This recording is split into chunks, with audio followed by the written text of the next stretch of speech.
Hello दोस्तों, स्वागत है आपके अपने इस YouTube चैनल जय हिंद भाई दीपक सर पे। दोस्तों, जैसा कि मैंने आपको अपने वीडियो के माध्यम से बताया था, जो आपके यहाँ अंग्रेज आए थे, जो आपके यहाँ फ्रांस वाले आए थे, इन दोनों को भारत में आगमन करा के तथा उनसे मैंने आपके देश में, अपने देश में व्यापार की स्थिति के बारे में अच्छे तरीके से क्रम बाइज क्रम समस्त घटनाओं को बता दिया था। दोस्तों, इस समय क्या हुआ, जब आपके यहाँ पुर्तगाल आ गए, आपके यहाँ अंग्रेज आ गए, आपके यहाँ डच आ गए, लेकिन जो पूरा पूरा वर्चस्व आपके ऊपर था वह केवल केवल अंग्रेजों का था। लेकिन अंग्रेजों की स्थिति से पहले आपके यहाँ प्रमुख रूप से जो वर्चस्व था वह था आपके यहाँ फ्रांस वालों का। तो फ्रांस वालों की स्थिति कैसे मेंटेन थी, मेंटेन करने के बाद कैसे कैसी चीजें हुई थी, मैंने उसको अच्छी तरीके से बता दिया था। लेकिन उस समय क्या हुआ था कि जो अंग्रेज थे वह अंग्रेज अपने आप को पुनः उभारे और उभारने के बाद प्रमुख रूप से 3 युद्ध किए कर्नाटक क्षेत्र पे, तथा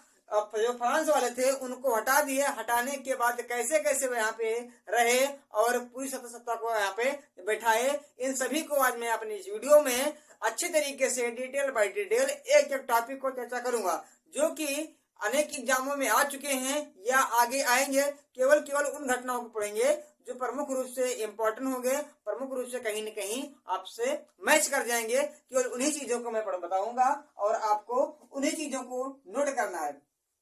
दोस्तों, उम्मीद तो हमें है ये है कि क्या करेंगे, हमारे इस वीडियो को आप दोस्तों के साथ शेयर करेंगे, चैनल को सब्सक्राइब करेंगे और प्रमुख रूप से मेरा सपोर्ट भी करेंगे। दोस्तों, क्या हुआ कि जैसे जैसे अंग्रेज आए, अंग्रेज के साथ साथ कुछ ऐसी घटनाएं हुई और घटनाओं के बारे में हम चर्चा करते हैं। प्रमुख रूप से देखा जाए कि उस समय जो अंग्रेजों की स्थिति थी वह मेंटेन नहीं थी।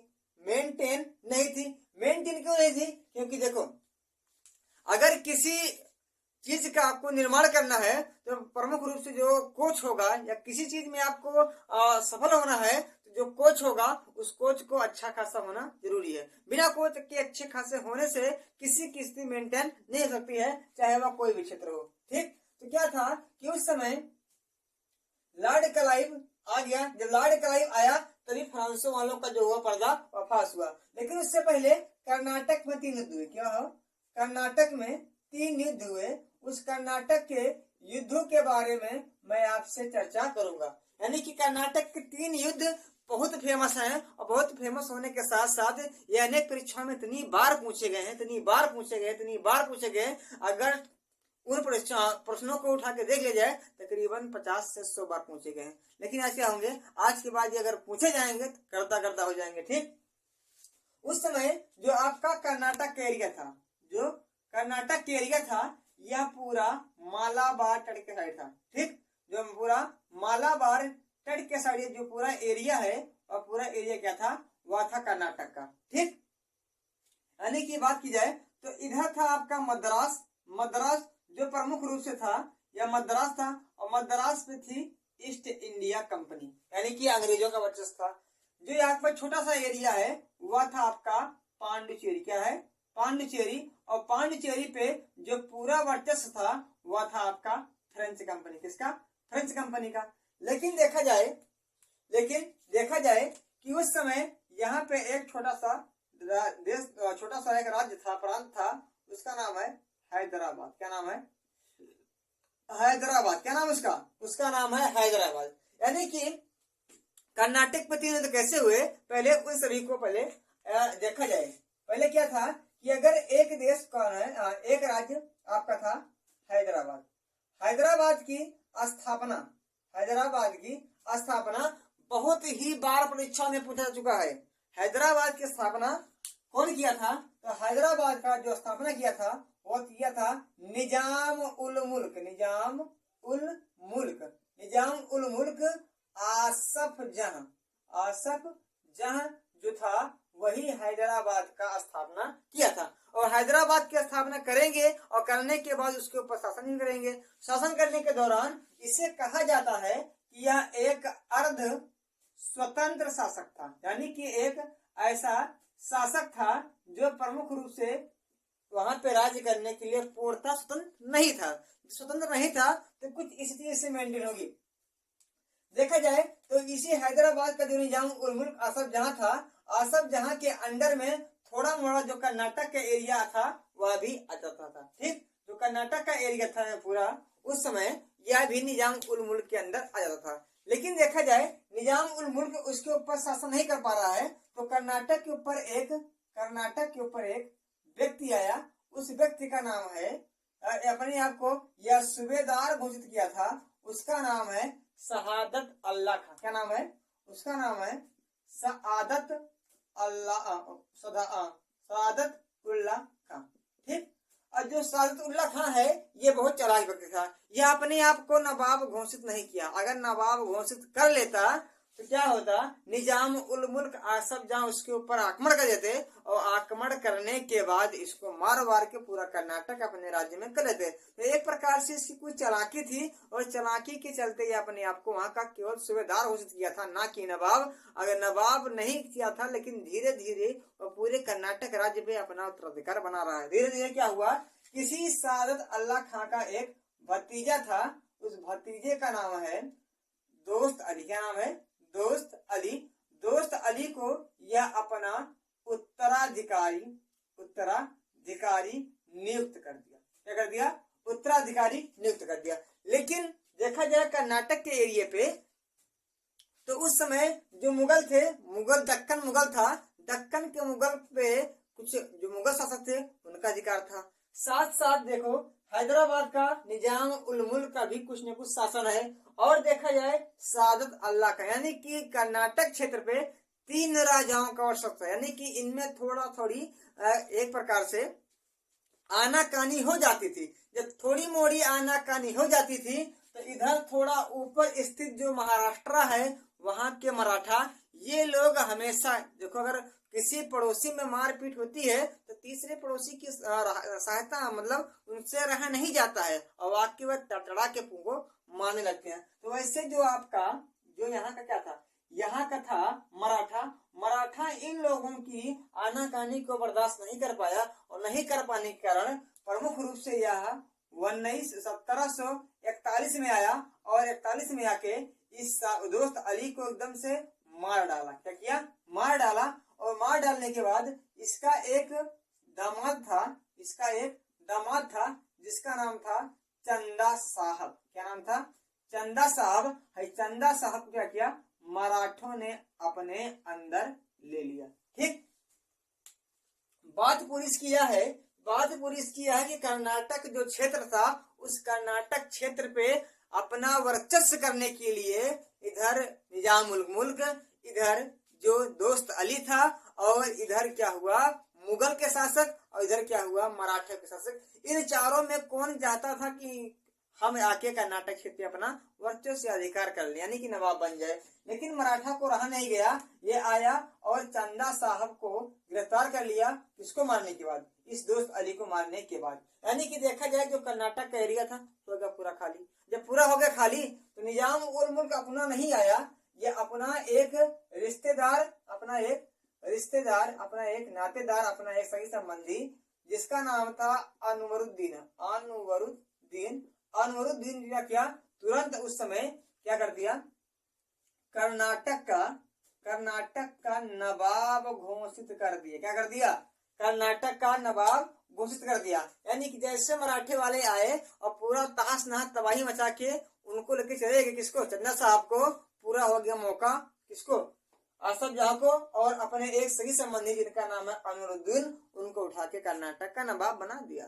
ठीक, यह पूरी घटना किसी हो गई? यह पूरी घटना हो गई अनवरुद्दीन की। अब अनवरुद्दीन मजे से क्या कर रहा है? कर्नाटक में अपना राज कर रहा है। ठीक, यह पूरी हो गई कर्नाटक क्षेत्र पे ये नवाब को लेके लड़ाई या मारपीट।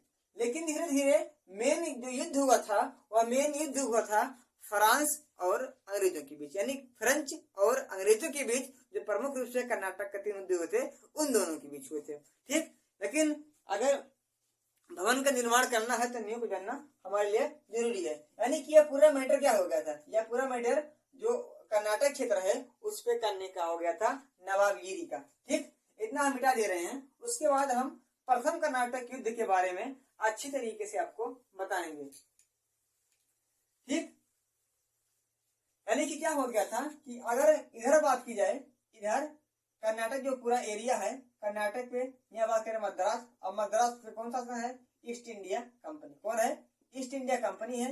इधर आपका पांडुचेरी, क्या है, पांडुचेरी है, जिसपे शासन किसका है, फ्रेंच वालों, किसका है, फ्रेंच वालों का। लेकिन मुख्य रूप से जो कर्नाटक का नवाब है, वह नवाब है कर्नाटक का अनुवरुद्दीन। क्या है, अनुवरुद्दीन, जो कहाँ का है, जो कर्नाटक राज्य का, कर्नाटक का क्या है, एक नवाब है।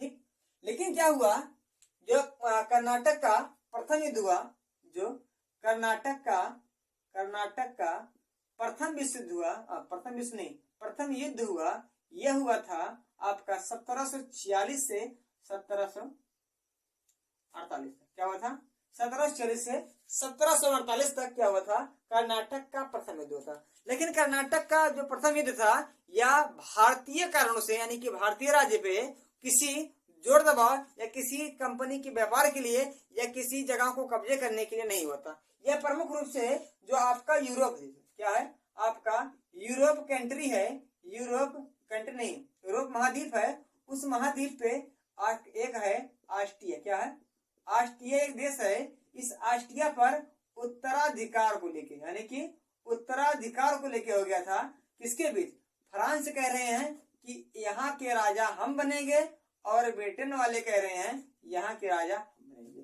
ठीक, इन दोनों को ऑस्ट्रिया के ऊपर जो उत्तराधिकार है, राजा बनने का अधिकार है, इन दोनों को लेके हो गया था। ये कहता था कि हम बनेंगे, थोड़ी कमजोर था, ये कहता था हम बनेंगे, यानी कि दोनों की स्थिति एकदम आमने सामने की हो गई। और जो इसका असर दिखा वह दिखा भारत में।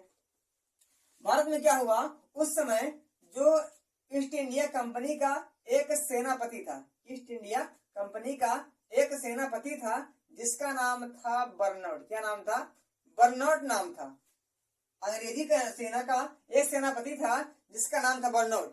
यह ऑस्ट्रिया में चल रहे दोनों युद्धों को, दोनों के उत्तराधिकारों को जब झलक दिखाई दी, तो बर्नौड ने क्या किया, जो भारत में सेनापति था अंग्रेजों का, वह इन फ्रांस वालों का दो जहाज, फ्रांस वालों का दो जहाज क्या कर लिया, पकड़ लिया। क्या कर लिया, दो जहाज पकड़ लिया।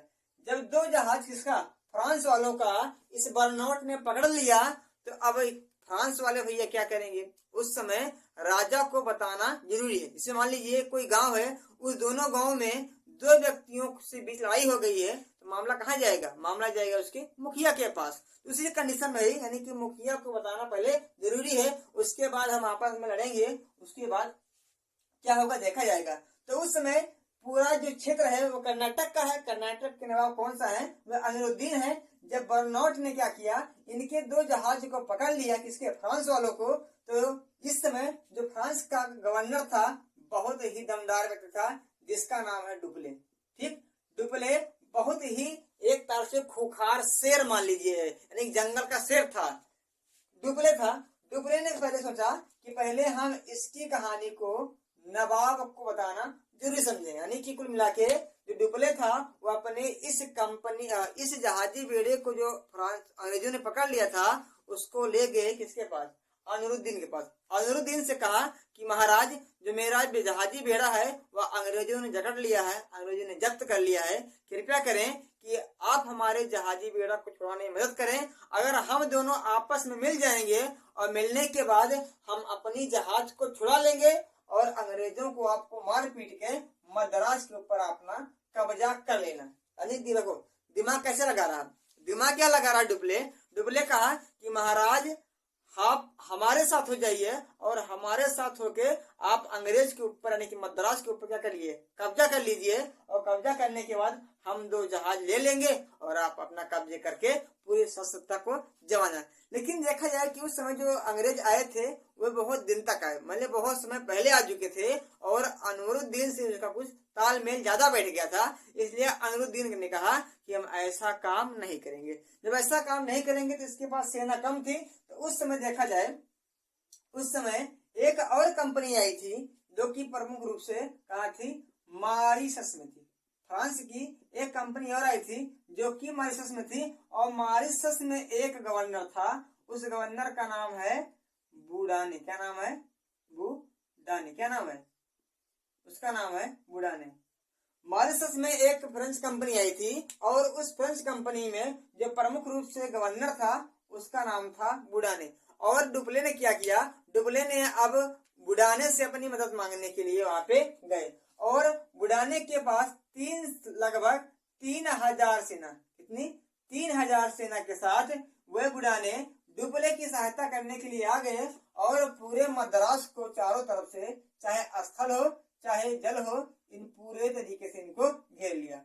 जब क्या हुआ, बुडाने ने अपनी 3000 सेना के साथ मद्रास को चारों तरफ से स्थल व जल चारों तरफ से घेर लिया और घेरने के बाद इसको परास्त कर दिया। और परास्त करने के बाद क्या हुआ, लेकिन कुछ स्थिति ऐसी बनी कि बुडाने आ गए लालच में। जब लालच में आ गए तो इन्होंने कहा अंग्रेज से कि अंग्रेज भैया, हम आपका मद्रास आपको लौटा देंगे, लेकिन जब हमको आप 40,000 पाउंड रुपए देंगे तब।